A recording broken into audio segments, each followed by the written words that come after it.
انا مش عارفة ليه بيستغربوا ان انا بعمله كده، هو ملوش طريقة تانية غير كده. في ناس بتقول ان هو بيتعمل بالطماطم، وانا شايفة ان ده غلط جدا.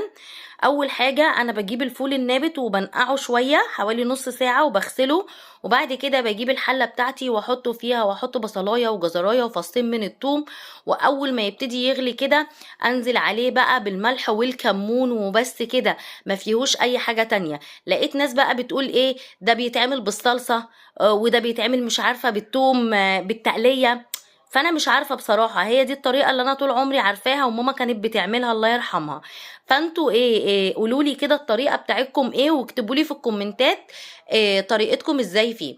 بعد بقى ما بيتسلق تماما كده وبيتهري بقى وبتطلع الفولايه كده من بعضها، بروح بقى ايه حطاه في الطاجن او في طبق، واعصر بقى عليه ليمون، وبيبقى حلو قوي قوي قوي في البرد ده. وكمان بيقوي جهاز المناعة. عايزة اقول لكم ان